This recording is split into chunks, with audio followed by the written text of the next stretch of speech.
So, the function of a nail is protection. Protection.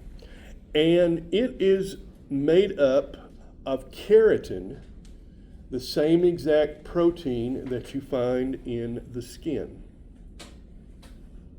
It is not living. It is just basically the same thing as that outer layer of the epidermis. The nail bed is the skin beneath the nail. It does not cause the nail to grow.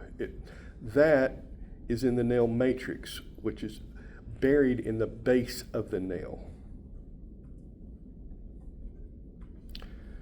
So it grows out. Does everybody understand that? If you lose a fingernail, it will pop off and it will actually grow out. You may hear some of these nice horror stories about the nails of corpses continuing to grow. Has everybody heard that? It's not true. Once you're dead, you're dead. You're not harvesting energy. You are not spending energy. You are kaput. What happens, the skin at the nail matrix begins to pull back. And in some cases, people have observed that as an extreme case, and they attribute it to nail growth after death, which is not the case. So everybody clear on that? The cells in the nail matrix divide rather quickly.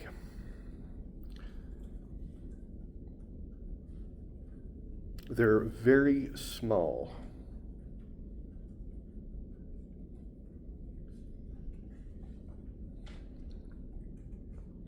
They're very heavily keratinized, and they essentially form scales.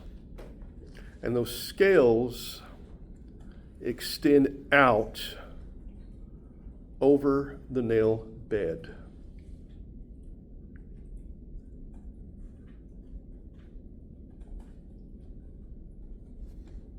What was that word that you said? Keratinized? Keratinized. How do you spell that? Keratinized.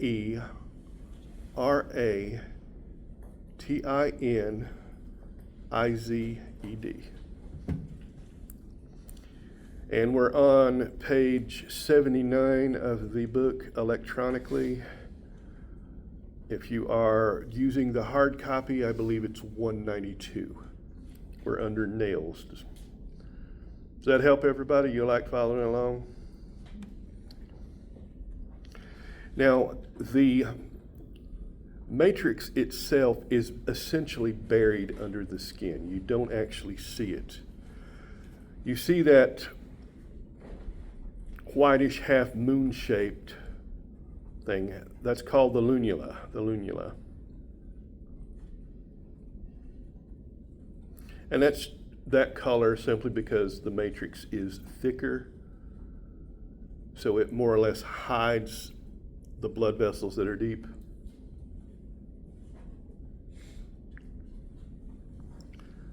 And of course, the nail plate is the extending nail itself as it goes outward.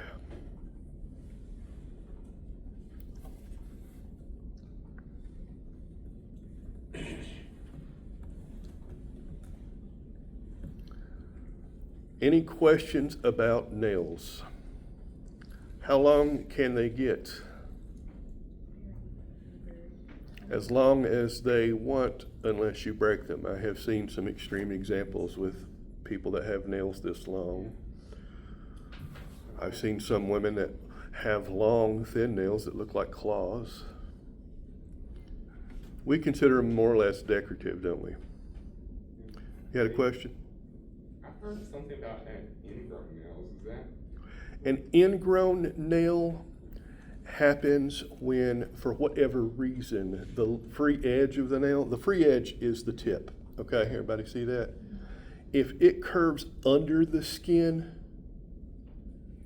out here, it will actually start to push under the skin at the free edge. And if you don't correct it and trim it, it will actually dig in and you'll have to have surgery to essentially cut it out. It's not typically something you'll see on fingernails. It can be a problem with toenails, especially if you don't keep them trimmed. Chances are, even if you grow them out that far, you won't keep them that way for long, because even though they're hard and tough, they will still eventually break. That's normal wear and tear, essentially. Everybody got that? Any other questions, comments, thoughts? It's a good question, Axel. And then finally, you've got the that little layer of skin down there at the bottom. That's called the cuticle. And the cuticle is just the stratum corneum extending out over the nail plate.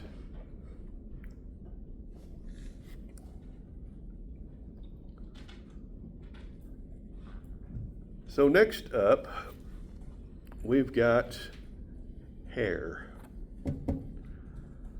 Hair is also primarily made up of keratin.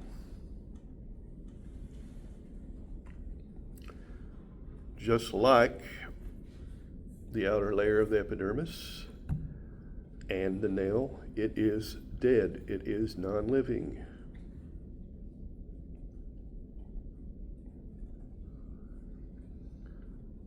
Does anybody know what the function of hair is? Isn't it protection? Protect your scalp or warmth or? Nope, it's not protection. It's not a bad guess, but it surprises a lot of people. Did she say like? I thought it was for like the sun, like the Nope. Thermoregulation. Thermoregulation.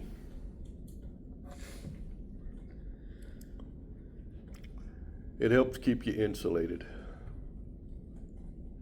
It does that by essentially helping to trap heat close to the skin. And you have hair more or less all over your body. There are certain places where you might have more hair than others, or where the hair might be very fine. The places you typically don't have it will be, say, the palms of the hand, the soles of the feet, lips, the external genitalia. But other than that, you do have hair pretty much everywhere.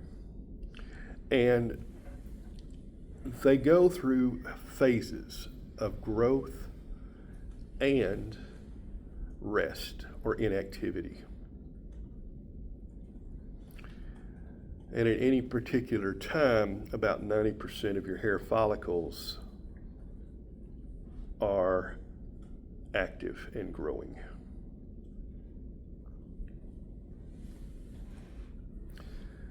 The follicle is essentially a tube that leads down into more or less like a pit. And at the bottom of that pit are a group of stem cells known as the hair bulge. The hair bulge.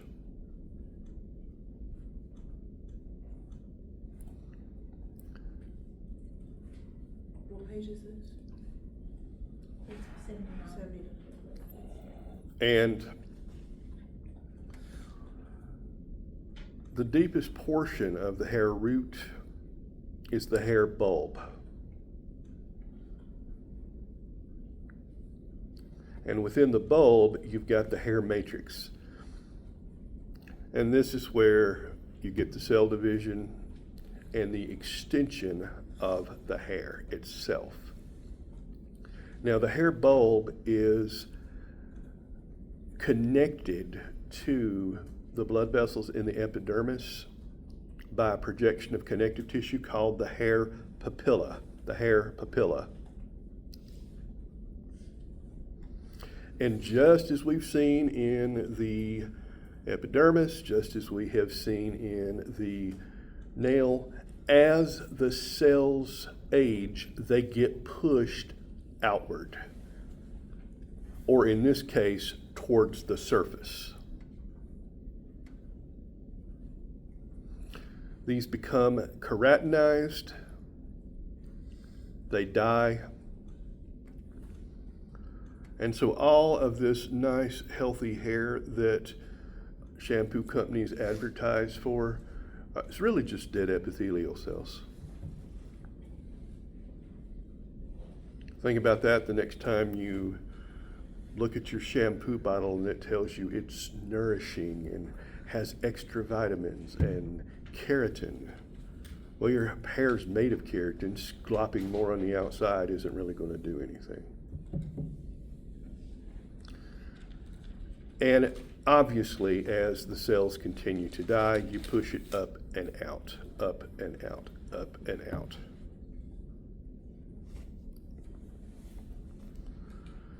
On an average day, you lose anywhere between 20 and 100 hairs because this is part of the normal growth cycle.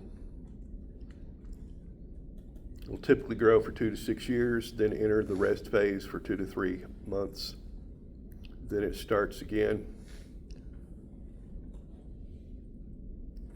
Pretty much a straightforward process, I think. Hair color is determined by the same genes that are active in the monocytes. We talked about those and how they affect skin color. Darker hair, you've got more eumelanin. Lighter hair, you've got more pheomelanin. White hair, it's essentially because there's no melanin being produced and laid down. Any questions about that? Where does like red hair come from? Because it's not like on the scale. Pheomelanin. Pheomelanin. There's a gene called MC1R, melanin coreceptor 1. And typically people with red hair have non-functional alleles of that particular gene. So what happens is, even if it is being made, it's not being received and taken up. Remember how we said the melanin forms those granules? I'm a geneticist. I just love talking about that. My niece has the most beautiful red hair, and she asks me questions, and I love to indulge her. And for the record, about 1% of people have that allele, except Ireland. The frequency of that allele in Ireland is about 40. I like saying that because it's funny. Anyway, back to hair. Baldness. What happens with baldness? Essentially, the hair falls out like normal, but doesn't get replaced. There are a lot of things that can cause that. The most common one is pattern baldness. It's more obvious in males than females. And it is caused by dihydroxytestosterone, DHT. It's this form of testosterone. If that gets higher, it can actually act as more or less a toxin and kill those hair follicles. It typically starts at the crown, developing a bald spot and a receding hairline. So someone who's having pattern baldness tends to have higher levels of testosterone. Females do suffer from pattern baldness too. They just don't develop it the same way that males do. It tends to be more diffuse and over the entire head. I don't remember the exact statistics, but it's something north of 50% of all people will suffer some hair loss by the time they're in their 50s.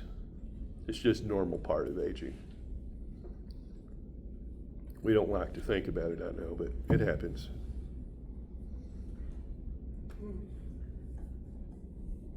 Being around you all sometimes, it does make me feel old. I saw that smile. It's okay, I'll be bald by the time I'm 30. As I tell people, it just means we got more testosterone. The other type is called alopecia. Alopecia. Alopecia is caused when you develop an autoimmune response. Autoimmune diseases, there's a whole slew of them, and they essentially result from the immune system recognizing self as non-self. It starts attacking the good structures, the good cells. If you can figure out why, there's probably a Nobel Prize in medicine waiting on you. And certainly your name would go down in the books alongside the greats. My ex-wife had a whole slew of these things, and managing it was just insane. Towards the end, some of the medication she was taking was essentially poison. It had gotten so bad that she was actually taking methotrexate, which is a chemotherapy drug for cancer. When I say it's hard to live with, I am not lying. It can be brutal. Her main thing was lupus. And I wish I had $1 every time I had carried her to bed. And I mean that literally. We'd sit down to watch a movie on the TV. She'd fall asleep leaning against my shoulder. Our date nights generally were over by 7 because she would be in bed asleep. In alopecia, it can cause very rapid patchy hair loss. That's called alopecia areata. Or it can go whole hog and attack pretty much every single hair follicle on your body, and you can develop alopecia universalis, which is total hair loss everywhere.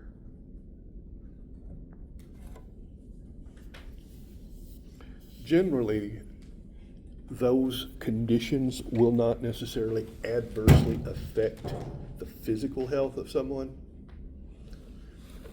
Depending on the person and how fixated they are on their appearance, it could have a devastating psychological loss.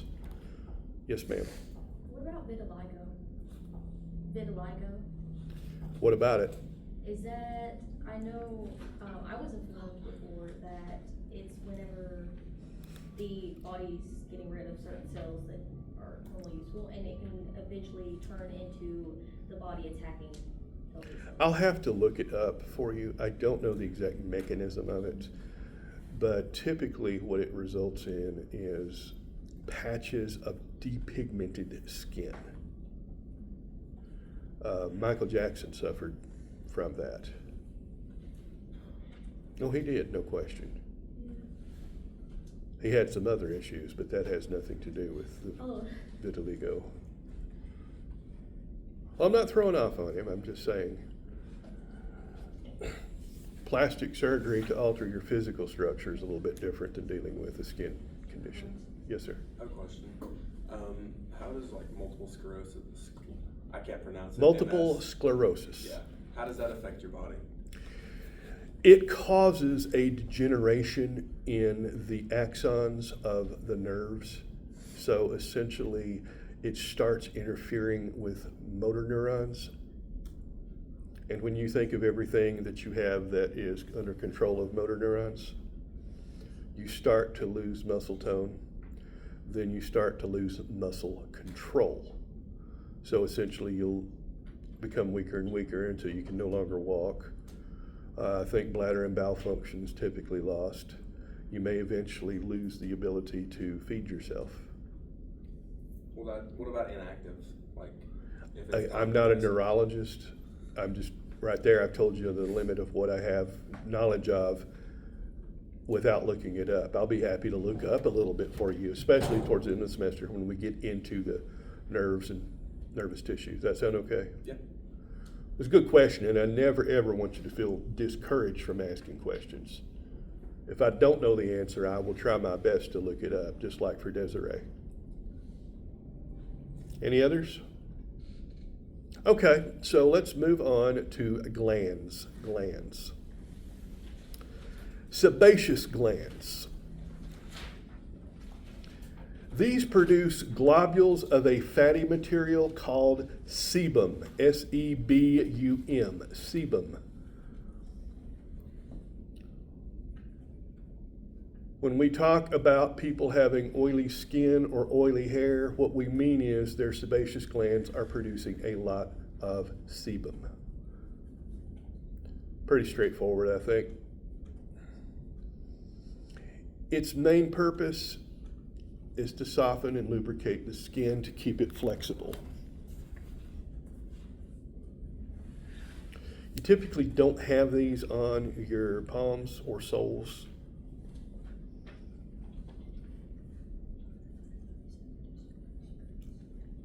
Very often, they're connected to the hair follicles.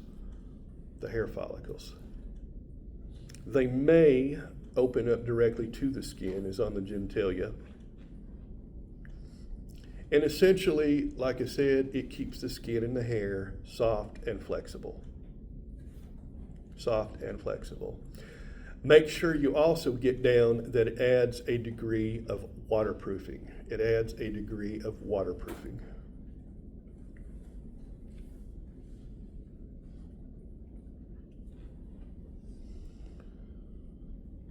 When you get acne, very often it's caused by an overproduction of sebum or an accumulation of sebum that blocks the duct of the sebaceous gland. And as a result, bacteria get trapped underneath there. They start to divide and reproduce.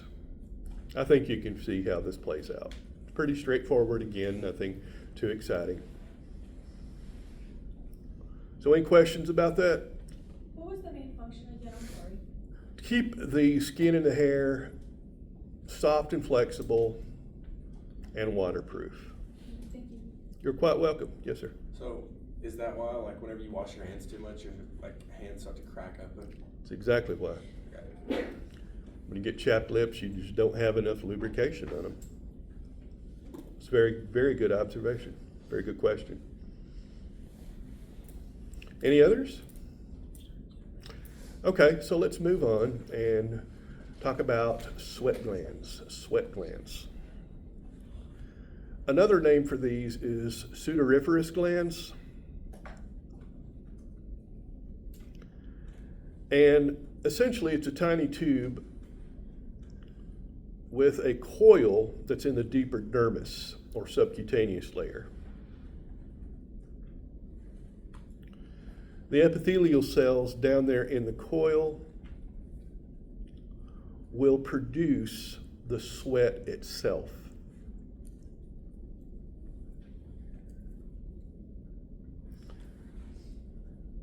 And it is released through the tube. It goes to the surface of the skin. Depending on how much of it is produced, you can actually see the droplets. We've all been sweaty at some point, haven't we? The most common of these are called the merocrine sweat glands. Merocrine, M-E-R-O-C-R-I-N-E. Another term for them are the eccrine sweat glands. These are active from birth, and these are the ones that are only heat responsive. Whenever you get too hot, they start producing sweat. It's most abundant on your forehead, neck, and back. You think about where you sweat, it kind of makes sense, doesn't it?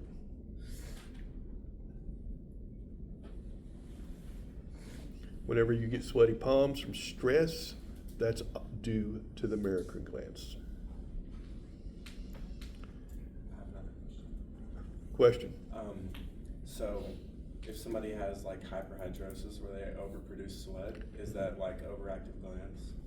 Yeah. Okay. What causes it, that I don't know, is probably a genetic component. There's probably an environmental component, but definitely, yeah. I noticed when I gain a lot of weight, that it's really bad for me. When you gain a lot of weight, what? Sweating. Well, you have to remember, whenever you eat an excess of calories, your body is going to convert that to fat, isn't it? Yeah. It's going to deposit it in the adipose tissue. You think about where people exhibit visible weight gain, right? What you also have to remember is that is a very good insulator. So the more heat you produce, the more you're going to keep in, so the more you're going to need the extra cooling. So I just know when I start getting like a lot of weight, it just, I never had that sweat, no matter what I've done. It's almost certainly that extra insulation. People don't realize just how well balanced the body is. When you start throwing things out of whack, it really can mess you up. For instance, me and heat, I told y'all I had 103-degree fever for about 10 days. And that was in the middle of July, literally. I went to the hospital July 16th. Let me tell you, now, I cannot stand heat of any kind. Notice I don't have a jacket on and it's 59 degrees outside. I have a jacket with me, but it actually felt good getting out of the car and walking into the building. So, anytime you get out of whack, your body can respond in strange ways. Okay, apocrine sweat glands. Apocrine sweat glands. These don't become active until puberty.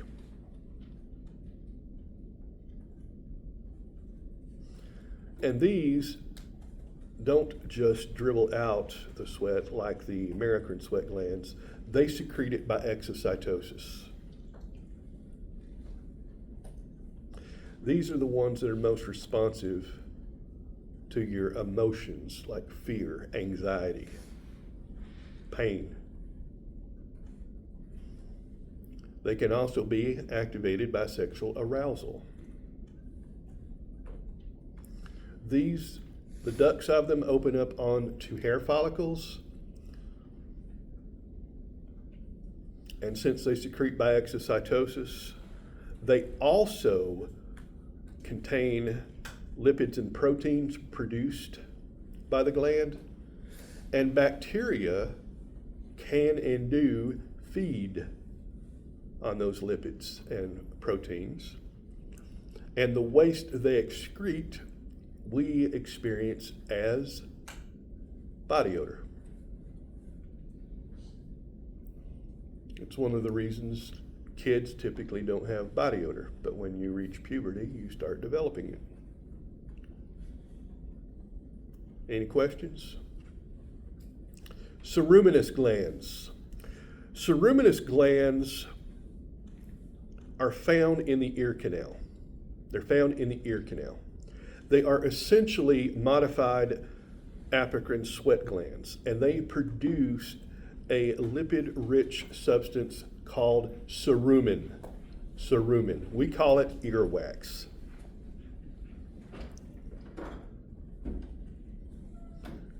I think we all know what earwax is. It's kind of sticky, right? Essentially, just like mucus, it's a trap to keep things from getting inside your ear.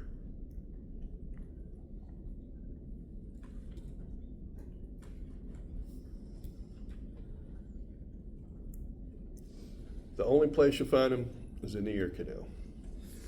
So make sure you know the difference between the two types of sweat glands, merocrine and apocrine. Make sure you know the difference between sebum and cerumen, the sebaceous glands, and the ceruminous glands. And finally, we've got the mammary glands. Mammary glands.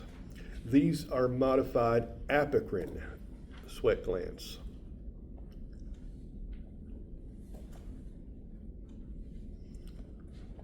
And they're active in pregnancy under the control of the hormone prolactin. Prolactin gets secreted, it stimulates these to become active. And obviously their function is to produce milk.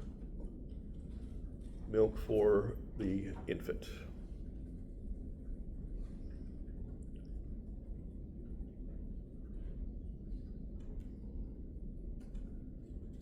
Obviously, should only be functional in females. There are certain conditions and cases where it can become active in males or active at inappropriate times in females. It's generally due to some kind of hormone imbalance or some kind of genetic condition. Interesting question, true or false, can men develop breast cancer? Yes. True. Far, far less likely than females, because men typically have far less breast tissue, and it's generally not as responsive to the hormones because men don't produce nearly as much of the female hormones. So I just wanted you to be aware of that. So all of this is summed up under glands of the skin, table 6.2. This is on page 196 of the paper copy, page 79 of the electronic copy. So if you have any questions about the various glands and what we discussed, that's a very, very good summary of it for you right there. And I'm trying to put that type of thing in there more and more, so if you go back and listen to the lecture on YouTube, there's kind of a built-in bookmark for you. It tells you exactly where in the book to go. That sound good to everyone? So any questions about all that? All right, skin functions, skin functions. There are 4 of these. Number 1, by far and away the most important, is protection. Protection. It's a barrier, plain and simple. Microbes can't get in. You've got melanocytes producing a pigment to protect you from radiation. You've got phagocytes chowing down on things that do get in. Sebum, that oil, helps retard water loss, helps waterproof you. You get the idea, right? It's a one-stop shop for protection. More than anything, if you see this as a test question, list and describe the 4 major functions of the skin, half the points would probably be saying number 1 is protection. And it should always be number 1 because that's what it does. Number 2 is sensation. Sensation. Touch, pressure, temperature, pain. Touch is pressure, right? You feel texture. You feel somebody pushing against you. You can tell if something's hot. You can tell if something's cold. Why is pain important? Because it is a warning system. It lets you know something isn't right. Something is wrong.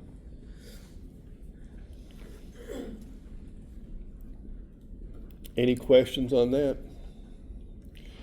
Number 3 is thermoregulation. Thermoregulation. You could say thermal regulation or body temperature regulation. I'm not going to get hung up on it. Just make sure you know it helps control body temperature. Now notice I'm not just saying skin temperature, I'm saying body temperature. We're talking the whole thing, the whole McCoy. It helps that by giving you some control over the amount of heat lost. You've got the hair as an insulator. You've also got the sweat glands as a cooler. I don't think many people are going to be sweating in this room right now with the temperature being what it is. It feels comfortable to me, so it's probably too cold for most of you, am I right? Says the woman wearing shorts. Hey, be comfy, that's what I tell people. I cannot emphasize this enough. It is important in 2 ways, or 3. The first is insulation. It keeps the heat close. Hair and the adipose tissue both act as insulators. You may not think of hair as an effective insulator, but when you think of your clothes essentially trap the heat, don't they? Your hair helps do the same thing. Number 2, the coolant system that's built in, your sweat. You get hotter, you sweat more, you cool more. We've all been out in the heat and had a heavy workout, and you come in and it feels good, doesn't it? You can literally feel the heat just going away. And the third is through the blood vessels, This is something a lot of people don't seem to realize. But the area of your body that is considered the most critical for a life is called your core. Your core. When you think about it, pretty much all of the required organs are right about here up, aren't they? Heart, lungs, kidneys, stomach, intestines, and the brain. It's nice to have hands and fingers, isn't it? But are they essential to survival? So what happens when you get to the point where you are losing heat so badly that your core temperature starts to fall? Is something called vasoconstriction. Vasoconstriction. It means that the blood vessels start to constrict. They reduce blood flow to the surface because increased blood flow means the increased flow of body heat, doesn't it? So you simply lose blood flow to your extremities. And if it stays cold for an extended period of time, that tissue in the extremities will die from lack of blood flow. Once it's dead, it turns necrotic and essentially rots. Does anybody know what we call this? Gangrene, or is it hypothermia or frostbite? Frostbite. I'm getting Frostbite. When you get frostbite, what do you typically lose? Your fingers and your toes. Fingers and toes. The extremities. You might also lose your nose, ears. That's a lot better than losing your life. And this brings us to what you said, hypothermia. Hypothermia occurs when you have lost so much body heat that your internal organs begin to fail. Is there such thing as like hyperthermia? I'm getting there. Hyperthermia is like the heat, I think, right? It would be. Does everybody understand? So like make everything look Hypothermia is a critical situation. At that point, they have to warm you up, period. Otherwise, you will not survive. The opposite of that is also true. Hyperthermia. Hyperthermia. We might think of this as two different phenomena based on the way they are experienced. Number one is heat exhaustion. Heat exhaustion.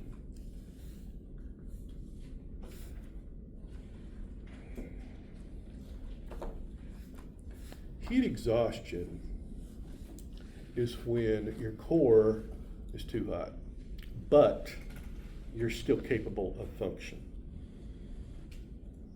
You are sweating very heavily. I mean, you're literally dripping in it. You will probably get lightheaded and dizzy. And your skin is going to feel actually kind of cool and clammy. Cool and clammy. That's the key difference right there. When you touch the skin, does it feel cool? It may be drenched in sweat, but is it cool? If so, it's heat exhaustion. What do you do at that point? Try to cool the person off. Cool the person off. Whatever you are doing, if you've noticed those symptoms, you stop and you get out of the heat and you sit down, and if you can, get a cool breeze blowing on you and get yourself something cold to drink. If you do those things, you will be fine.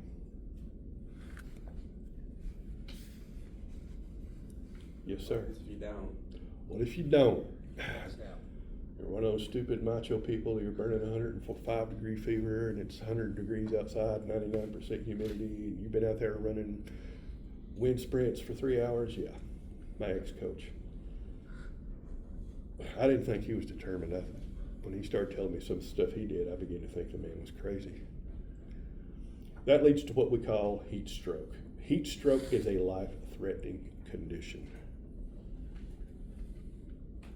At this point, your body temperature is over 104 degrees.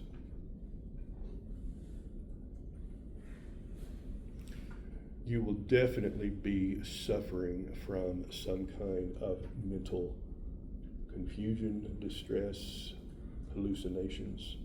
I hallucinated when I had that fever. Yeah, I was on the crazy train. It was not a fun experience.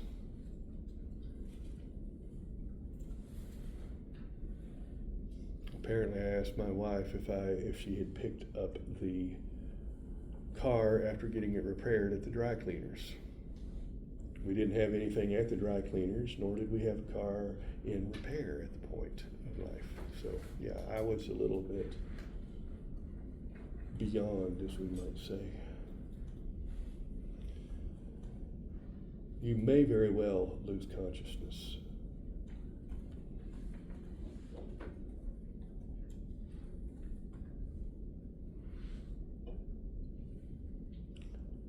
The main difference between heat stroke and heat exhaustion is the temperature of the skin. If they are exhibiting those symptoms of mental distress and confusion, and you feel their skin and it feels blazing hot, it's heat stroke. You have got to get them cooled down immediately. And I'm talking like in the bathtub throwing ice, because that's life-threatening. Anything you can to get them cooled down. Do not worry about modesty. Do not worry about making a mess, because when I say life-threatening, I mean it is life-threatening. I think Jace had his hand up first. What if, like, they go into shock? I'm not an expert on first aid of hyperthermia, but the main thing is get that temperature down. The first thing I would do is get them out of the sun, get as much clothes off as I could, and get them in some kind of cool water and call 911. Get the pros there. As I tell anybody, when in doubt, call 911. If you think the situation might need the paramedics, it does need the paramedics. Far too many people don't take the precautions they should. Happened in my own family a week ago today. And I'm very thankful for my sister-in-law. My mother wasn't at the time. But my mother tends to get panic attacks. And when she does, her blood pressure goes up. So her blood pressure had gone up, and she was thinking that she was having a heart attack or stroke. Nobody was there. I was up here. So she called my brother's house wanting my brother. My brother was at Walmart at the time. So my sister-in-law answered and said, I will send him over. Well, Mom mentioned the word heart attack. Mom mentioned the word stroke. And then my mom did something incredibly stupid. She hung up on my sister-in-law. So my sister-in-law, having heard the words heart attack and stroke, followed by a click, did the smart thing and called 911, and the ambulance got there before my brother did. Or about the same time, he said. I ended up having to sit about 4 hours in the hospital after my brother had sat about 2 hours with her, but it ended up being nothing. But I would much, much, much rather have to sit in a hospital for 6 hours to be nothing than to not have my mom. And that's why I want to emphasize that, because a lot of people don't trust their judgment and they're hesitant. As I told Mom, the people that came for you did what they're supposed to do because that is their job. They are paid to do that. They don't mind seeing a patient walk out of here under her own power. They're probably glad to hear it. And I'm sorry, I got on a little bit of a crusade there. It's a good question, though. And it's not one I'm qualified to answer because I'm not an EMT or a paramedic. You had a question. It's very similar to his. I used to have an old neighbor that done a lot of outside work, and he actually died of a heart attack because he got really hot and then took a really cold shower, and it killed him. Well, a heart attack is something different. Everybody knows what a heart attack is caused by, don't you? Essentially, a blocked coronary artery. Your heart does not benefit from the blood it pumps directly. Did you know that? The heart muscles do not absorb anything from the blood that's in the chambers of the heart. Is everybody clear on that? They are muscle and they have their own blood vessels that actually supply them with oxygenated blood. Did you know that? Those are called the coronary arteries. Whenever something blocks a coronary artery, all of the heart muscle downstream from the blockage is no longer receiving blood flow, is it? So it's no longer receiving nutrients, nor is it receiving oxygen. That heart muscle then dies. It's called a myocardial infarction. That's what a heart attack is. And you may hear people say they only have 80% heart function after their heart attack. That's because 20% of their heart muscle is now dead, and it's not coming back. That's why it's very important to understand the symptoms of it and get it taken care of before the blockage completely shuts it off. They may say, yeah, you got a 95% block, but that 5% is still critical, isn't it? And very often they can go in there, they've got clot-busting drugs. They can put a stent in, which is essentially they just go through a blood vessel directly into one of the coronary arteries, put a little balloon in there and kind of inflate it, pushes all the blockage out, put a little mesh-like net that expands and forces it open. Pretty wild. But also, you got to consider at some point something is going to kill you. Yep. I mean, my mom's 85. Jumping back to hypothermia, is that why people are known to take off their clothing whenever they're having hypothermia? Like when they're cold, it's like their body commits when they're hot. It's your brain isn't getting enough heat, oxygen, nutrients, whatever, and you start to hallucinate and you start to get completely and totally irrational. It's scary. I've joked about it, but when I talk about dying and coming back and the mental confusion and everything, I was fighting them so hard that they had 7 or 8 people trying to hold me down. And I had still managed to throw myself about halfway off the hospital bed. Plus, I had reached up, grabbed that breathing tube, and completely ripped it out. I actually tore my nostril. About 2 hours later, the nurse comes by and says, "You can let that go now." And I literally couldn't open my hand because I had this bloody tube just locked in a grip, and she had to help me pry my fingers open. When you lose conscious thought and your body and your brain is responding to unconventional stimuli, it's a terror. I don't know exactly what causes it, but that's why you try to recognize when things are going bad and take steps before it gets to that. That's why I'm emphasizing this and telling you the difference between heat stroke and heat exhaustion. Real truth, if you don't know which it is, call 911, get them there. I promise you, everybody involved will be much better off if they say, no, it's not really heat stroke, just get them in the house and give them cold water. I guarantee you that's a much better situation than dealing with the real thing and not calling. I'm sorry, I get on my little crusade here. I'll back up. Okay, so does everybody feel comfy with that? Let's call it, oh wait, one more function, then we'll call it. Vitamin D production, vitamin D. That is the fourth function of the skin. We'll talk more about the mechanism behind it because I want to give you guys a chance to get into the lab.